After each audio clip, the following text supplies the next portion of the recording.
ربما يود الذين كفروا لو كانوا مسلمين ذرهم يأكلوا ويتمتعوا ويلههم الأمل فسوف يعلمون وما أهلكنا من قرية إلا ولها كتاب معلوم ما تسبق من أمة أجلها وما يستأخرون وقالوا يا أيها الذي نزل عليه الذكر إنك لمجنون لو ما تأتينا بالملائكة إن كنت من الصادقين ما ننزل الملائكة إلا بالحق وما كانوا إذا منظرين إنا نحن نزلنا الذكر وإنا له لحافظون ولقد أرسلنا من قبلك في شيع الأولين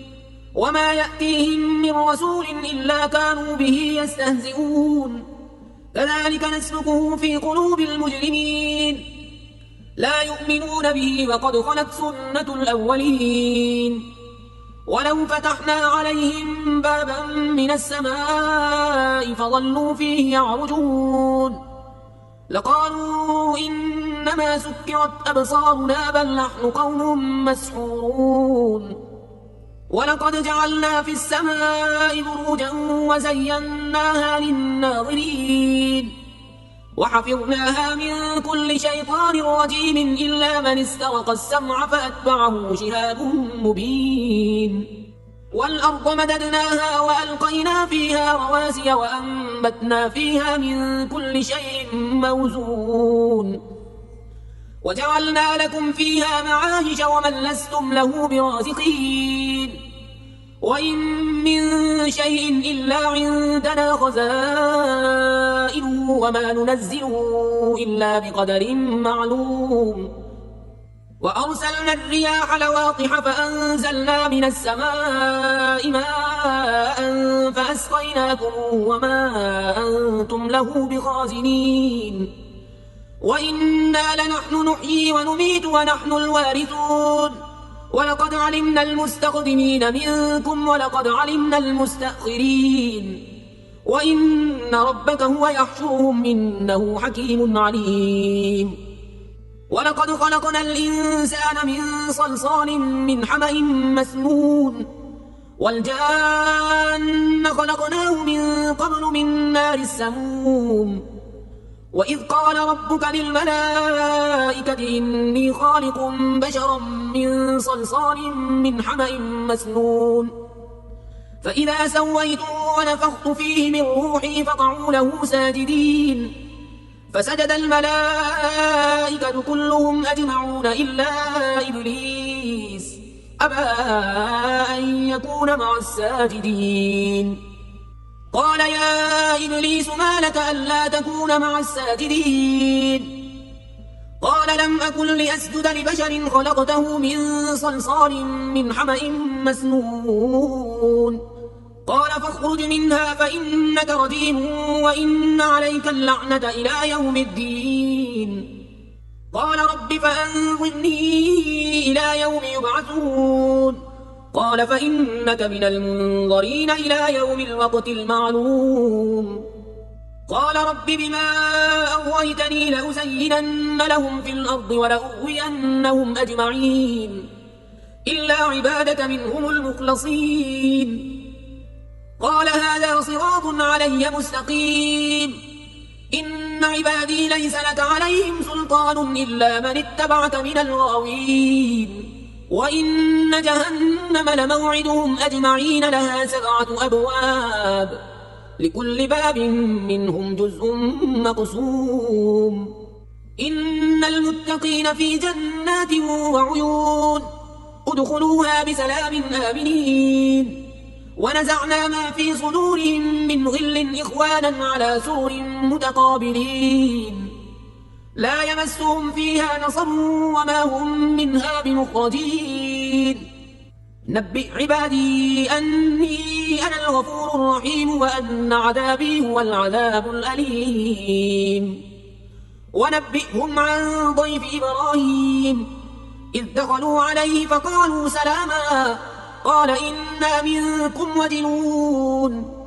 قالوا لا توجل إنا نبشرك بغلام عليم قال أبشرتموني على أن مسني الكبر فبم تبشرون قالوا بشرناك بالحق فلا تكن من القانطين قال ومن يقنط من رحمة ربه إلا الضالون قال فما خطبكم أيها المرسلون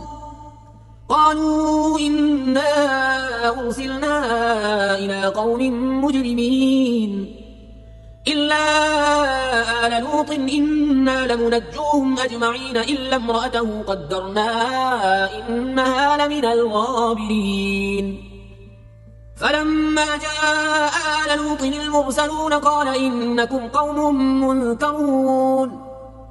قالوا بل جئناك بما كانوا فيه يمترون وأتيناك بالحق وإنا لصادقون فأسر بأهلك بقطع من الليل واتبع أدبارهم ولا يلتفت منكم أحد وامضوا حيث تؤمرون وقضينا إليه ذلك الأمر أن دابر هؤلاء مقطوع مصبحين وجاء أهل المدينة يستبشرون قال إن هؤلاء ضيفي فلا تفضحون واتقوا الله ولا تخزون قالوا أولم ننهك عن العالمين قال هؤلاء بناتي إن كنتم فاعلين لعمرك إنهم لفي سكرتهم يعمهون فأخذتهم الصيحة مشرقين فجعلنا عاليها سافلها وأمطرنا عليهم حجارة من سجيل إن في ذلك لآيات للمتوسمين وإنها لبسبيل مقيم إن في ذلك لآية للمؤمنين وإن كان أصحاب الأيكة لظالمين فانتقمنا منهم وإنهما لبإمام مبين ولقد كذب أصحاب الحجر المرسلين وآتيناهم آياتنا فكانوا عنها معرضين وكانوا ينحتون من الجبال بيوتا آمنين فأخذتهم الصيحة مصبحين فما أغنى عنهم ما كانوا يكسبون وما خلقنا السماوات والأرض وما بينهما إلا بالحق وإن الساعة لآتية فاصفح الصفح الجميل إن ربك هو الخلاق العليم ولقد آتيناك سبعا من المثاني والقرآن العظيم لا تمدن عينيك إلى ما متعنا به أزواجا منهم ولا تحزن عليهم واخفض جناحك للمؤمنين وقل إني أنا النذير المبين كما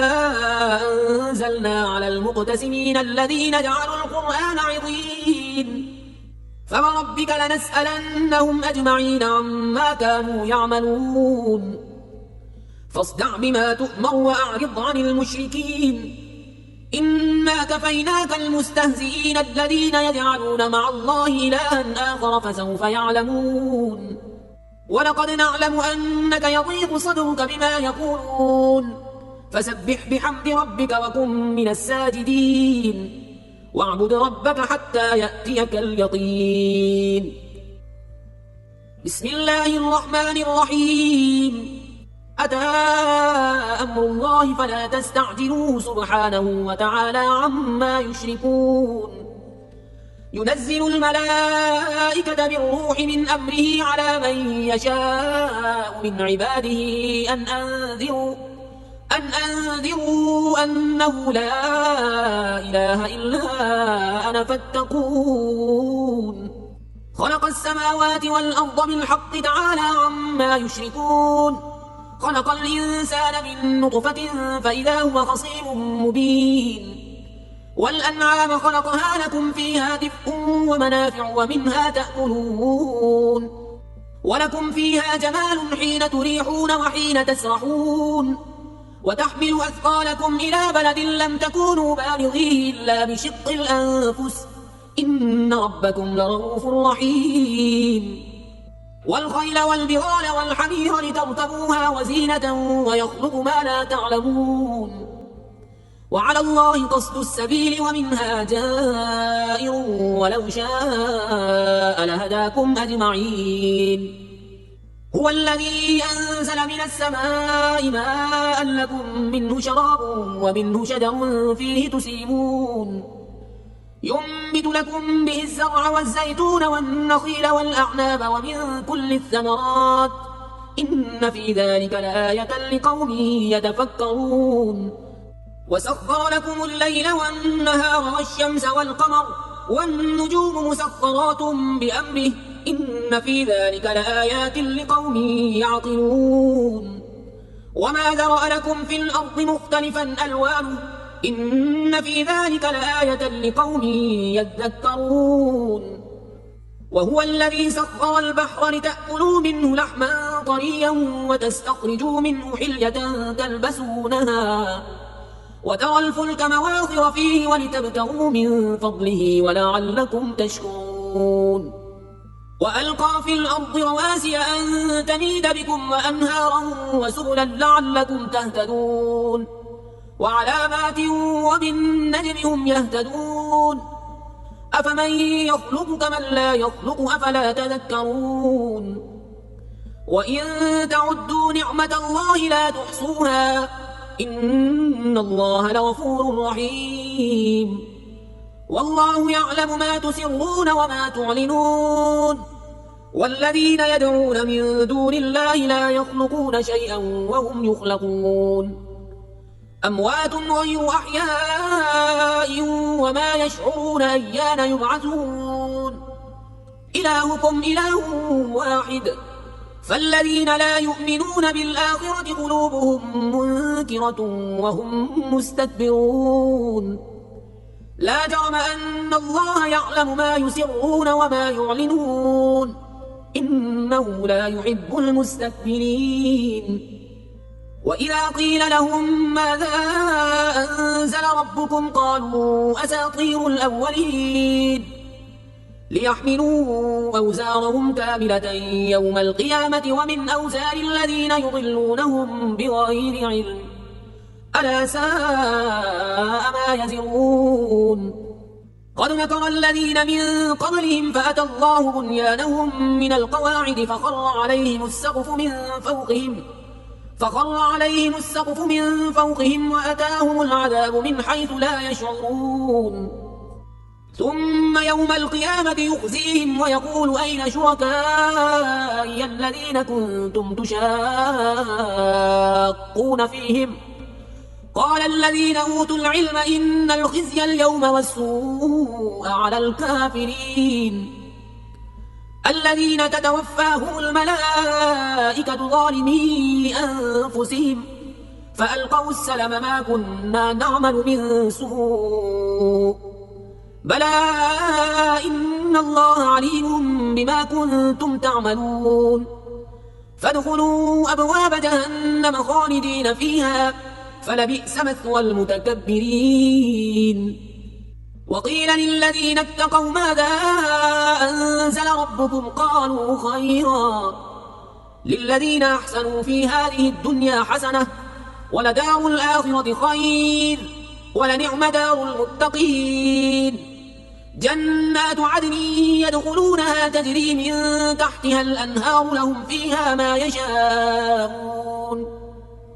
كذلك يجزي الله المتقين الذين تتوفاهم الملائكة طيبين يقولون سلام عليكم ادخلوا الجنة بما كنتم تعملون هل ينظرون إلا أن تأتيهم الملائكة أو يأتي أمر ربك كذلك فعل الذين من قبلهم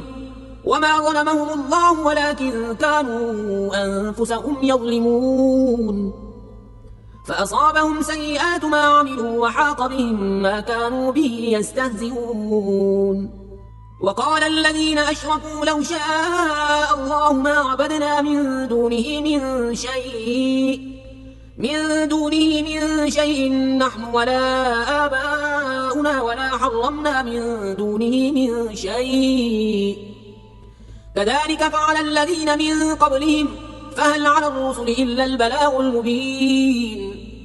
ولقد بعثنا في كل أمة رسولا أن اعبدوا الله واجتنبوا الطاغوت فمنهم من هدى الله ومنهم من حقت عليه الضلالة فسيروا في الأرض فانظروا كيف كان عاقبة المكذبين إن تحرص على هداهم فإن الله لا يهدي من يضل وما لهم من ناصرين وأقسموا بالله جهد أيمانهم لا يبعث الله من يموت بلى وعدا عليه حقا ولكن أكثر الناس لا يعلمون ليبين لهم الذي يختلفون فيه وليعلم الذين كفروا أنهم كانوا كاذبين إنما قولنا لشيء إذا أردناه أن نقول له كن فيكون والذين هاجروا في الله من بعد ما ظلموا لنبوئنهم في الدنيا حسنة ولأجر الآخرة أكبر لو كانوا يعلمون الذين صبروا وعلى ربهم يتوكلون وما أرسلنا من قبلك إلا رجالا نوحي إليهم فاسألوا أهل الذكر إن كنتم لا تعلمون بالبينات والزبر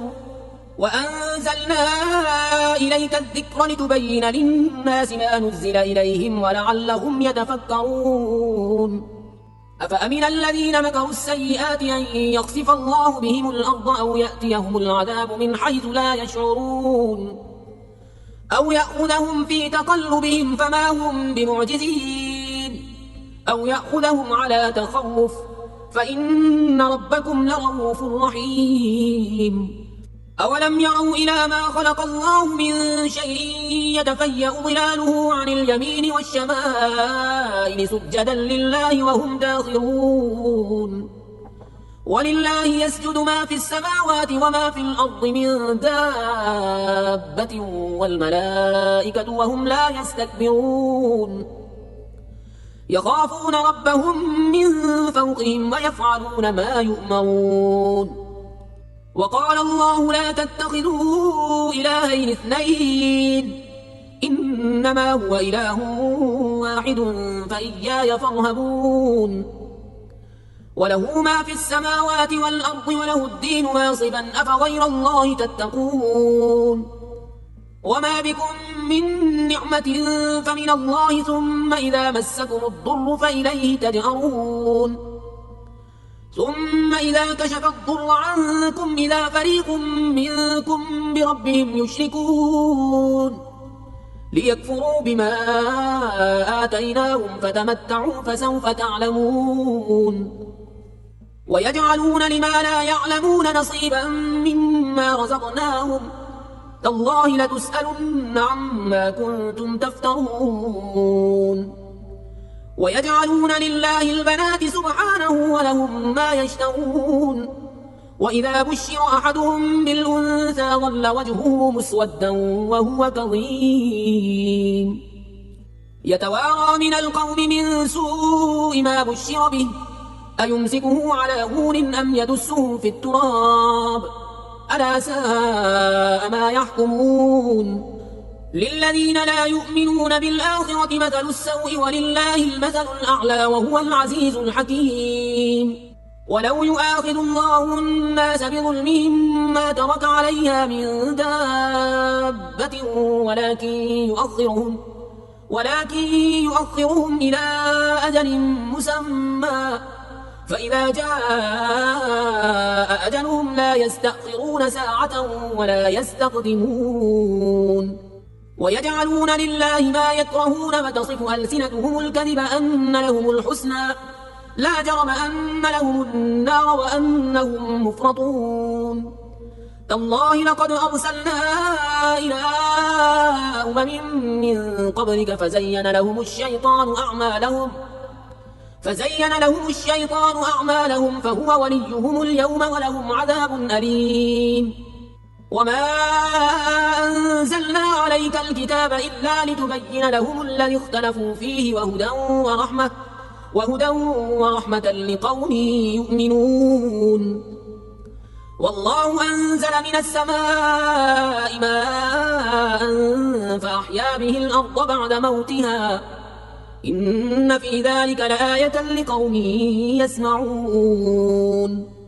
وإن لكم في الأنعام لعبرة نسقيكم مما في بطونه من بين فرث ودم لبنا خالصا سائغا للشاربين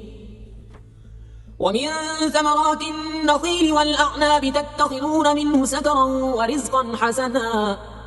إن في ذلك لآية لقوم يعقلون وأوحى ربك إلى النحل أن اتخذي من الجبال بيوتا ومن الشجر ومما يعرشون ثم كلي من كل الثمرات فاسلكي سبل ربك ذللا يخرج من بطونها شراب مختلف ألوانه فيه شفاء للناس إن في ذلك لآية لقوم يتفكرون والله خلقكم ثم يتوفاكم ومنكم من يرد إلى أرذل العمر لكي لا يعلم بعد علم شيئا إن الله عليم قدير والله فضل بعضكم على بعض في الرزق فما الذين فضلوا براد رزقهم على ما ملكت أيمانهم فهم فيه سواء أفبنعمة الله يجحدون والله جعل لكم من أنفسكم أزواجا وجعل لكم من أزواجكم بنين وحفدة ورزقكم من الطيبات أفبالباطل يؤمنون وبنعمة الله هم يكفرون ويعبدون من دون الله ما لا يملك لهم رزقا من السماوات والأرض شيئا ولا يستطيعون فلا تضربوا لله الأمثال إن الله يعلم وأنتم لا تعلمون ضرب الله مثلا عبدا مملوكا لا يقدر على شيء ومن رزقناه منا رزقا حسنا فهو ينفق منه سرا وجهرا هل يستوون الحمد لله بل أكثرهم لا يعلمون وضرب الله مثلا رجلين أحدهما أبكم لا يقدر على شيء وهو كل على مولاه أينما يوجهه لا يأتي بخير هل يستوي هو ومن يأمر بالعدل وهو على صراط مستقيم ولله غيب السماوات والأرض وما أمر الساعة إلا كلمح البصر أو هو أقرب إن الله على كل شيء قدير والله أخرجكم من بطون أمهاتكم لا تعلمون شيئا وجعل لكم السمع والأبصار والأفئدة لعلكم تشكرون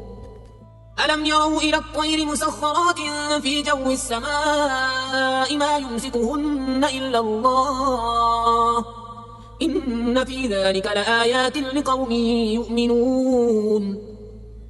والله جعل لكم من بيوتكم سكنا وجعل لكم من جلود الأنعام بيوتا تستخفونها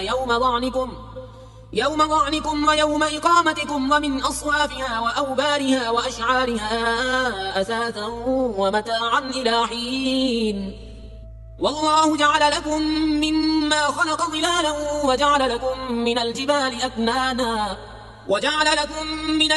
أكنانا وجعل لكم سرابيل تقيكم الحر وسرابيل تقيكم بأسكم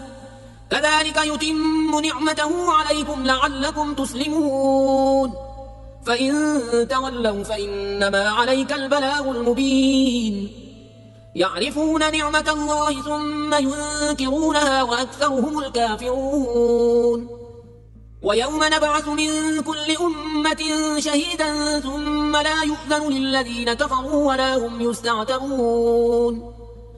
وإذا رأى الذين ظلموا العذاب فلا يخفف عنهم ولا هم ينظرون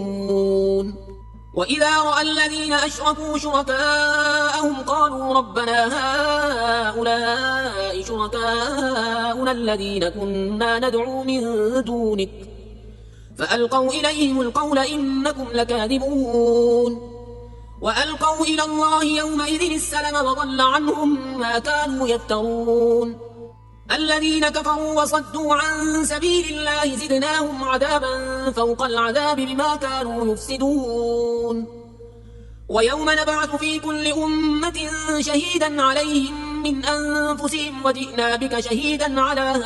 هؤلاء ونزلنا عليك الكتاب تبيانا لكل شيء وهدى ورحمة وبشرى للمسلمين إن الله يأمر بالعدل والإحسان وإيتاء ذي القربى وينهى عن الفحشاء والمنكر والبغي يعظكم لعلكم تذكرون وأوفوا بعهد الله إذا عاهدتم ولا تنقضوا الأيمان بعد توكيدها وقد جعلتم الله عليكم كفيلا إن الله يعلم ما تفعلون ولا تكونوا كالتي نقضت غزلها من بعد قوة أنكاثا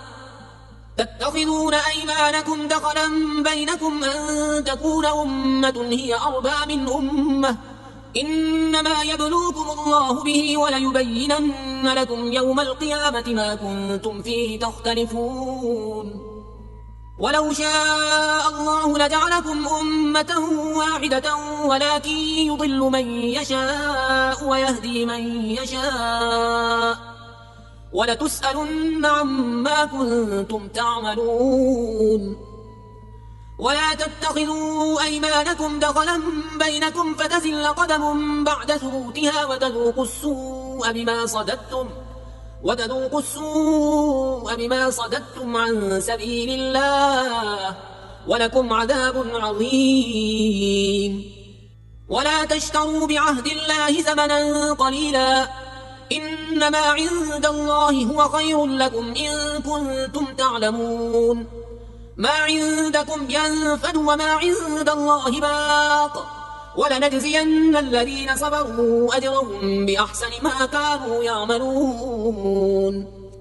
من عمل صالحا من ذكر أو أنثى وهو مؤمن فلنحيينه حياة طيبة ولنجزينهم أجرهم بأحسن ما كانوا يعملون فإذا قرأت القرآن فاستعذ بالله من الشيطان الرجيم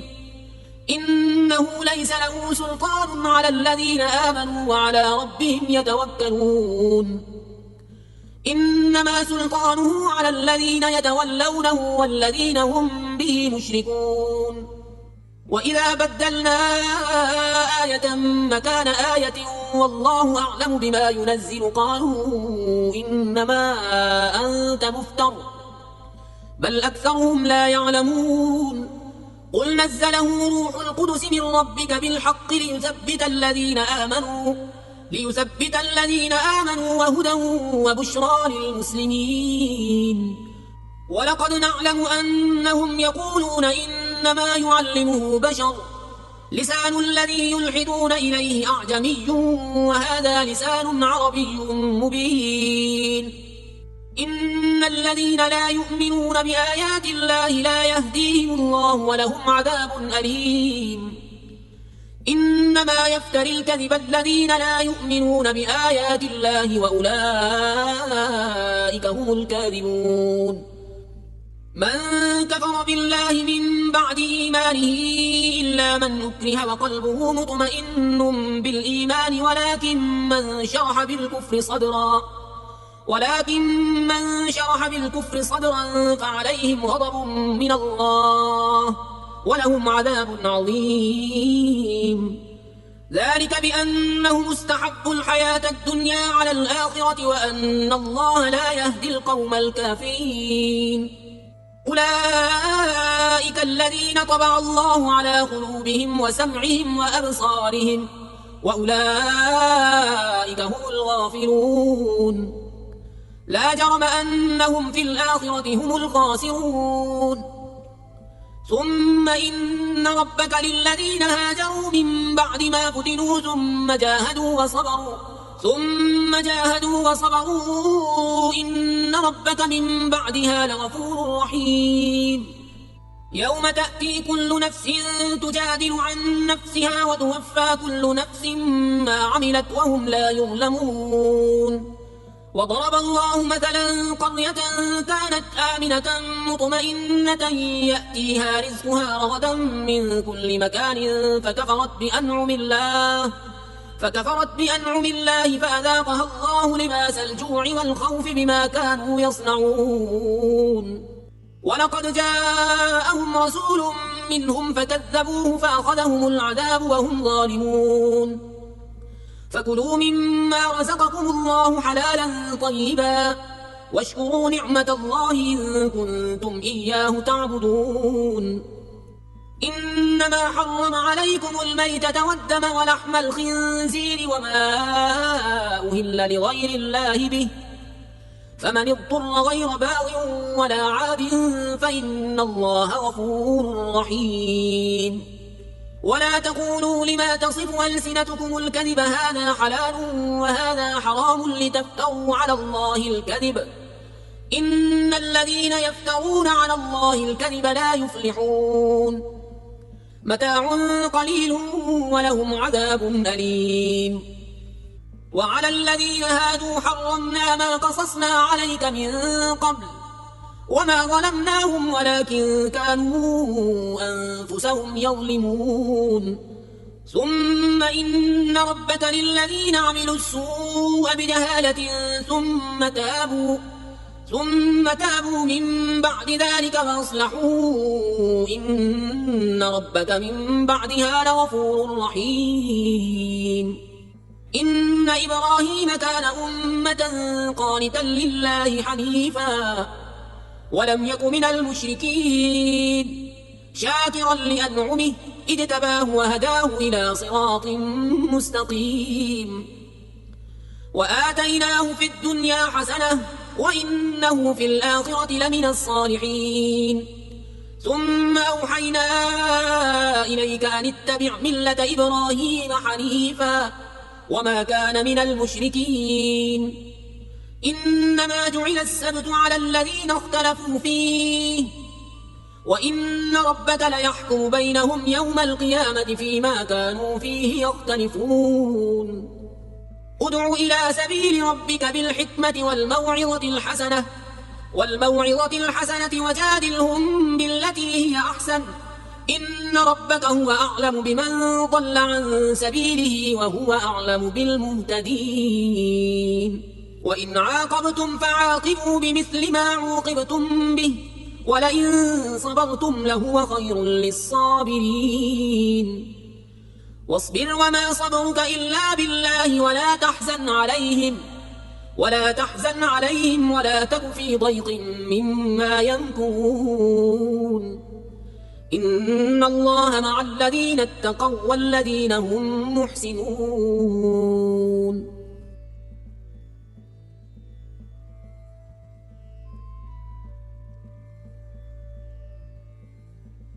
لا إله إلا الله محمد رسول الله. لا إله إلا الله محمد رسول الله. لا إله إلا الله محمد رسول الله. لا إله إلا الله محمد رسول الله. لا إله إلا الله محمد رسول الله. لا إله إلا الله محمد رسول الله. لا